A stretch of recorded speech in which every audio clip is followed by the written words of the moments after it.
All right, guys, back to the neighborhood.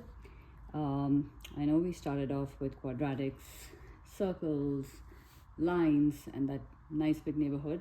This time we'll focus on two families, these two quadratics, okay? One is the smiley one and the other is the sulky one, okay?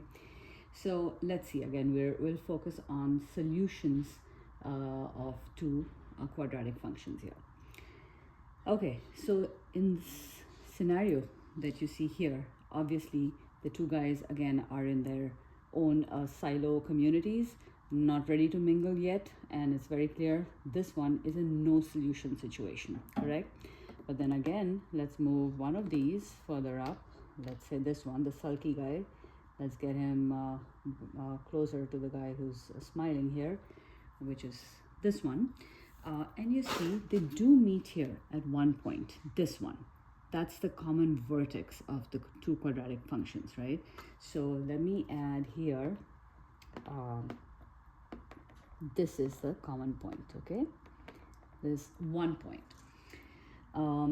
In order to find this common point, see in this particular one, it's very clear that the common point is the vertex and it's the common vertex, let me put it that way, right? The vertex is common to both these quadratic functions, and that would be the only solution in this case. However, as we get closer, we can see it's possible even to meet at these 2 points. Remember how we talked about all the common meeting points? So here we have these two tables set up for these two guys to have conversations and to find solutions. These are two. Do you think we could have more than two with just these two shapes? Do you see these guys? Actually, let me move this a little bit so you can see all the orientations. Whether I put it like this, like this, whichever way I do it, arrange these guys, the maximum number of solutions, or the only way for these two guys to meet, are at 2 points. And you know, you can even look at that when you see these equations here. Since the degree of this polynomial is 2, right, and the degree of this polynomial is 2. So if these two guys meet, the maximum possible solutions is 2. There could be 0 solution, as we saw in this situation, right? There could be 1 solution, as in that common vertex situation, or there could be 2 solutions. But the maximum number of solutions possible is 2. So it depends on the degree of the polynomial you're working on. All right, so coming back to the solutions as such in this one. Now, how do we find these 2 points? One way, of course, is you draw the coordinate plane and you can see, remember how we said each of these has an xy coordinate. So you can find that common xy coordinate just visually by looking at the coordinate plane. Or the other way is we solve it algebraically, right? So in order to do that, just think of this. These are the common points. What does that mean? That means yellow and blue, right? This is a unique point in the sense that this point satisfies this equation. It's blue. Also, this point satisfies this equation, okay? That's yellow. Likewise at the other one. This one satisfies this equation, or, you know, it belongs here as well.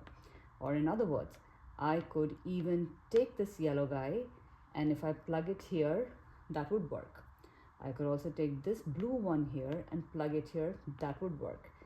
Because this point is just common, okay? So this blue and yellow can be plugged in either one of these equations and it will work.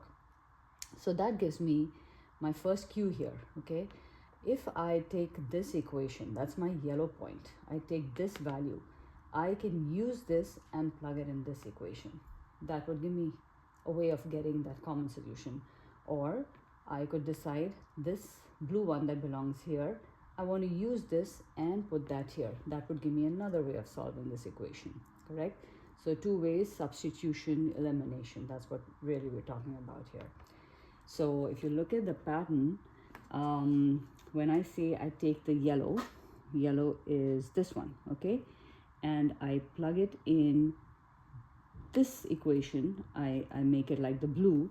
What really I'm trying to say here is I will take this value of y minus x squared plus 4 that value of y, this yellow guy, and I'll put it here. And what I mean by that is x squared plus 4, this yellow guy, is equal to x squared plus 1. Sorry, this is minus x squared plus 4, right? By looking at this, I'm sure, we can use algebra here. That gives me 2x squared is equal to 3. X squared is equal to 3 over 2. And x, therefore, is, see, I get two values of x, correct?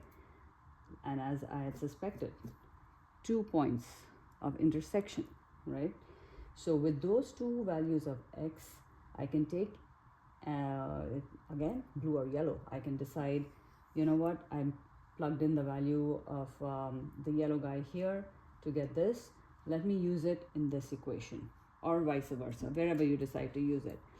So y is equal to minus, remember x squared will again remain 3 by 2 plus 4, okay? And I want to show you.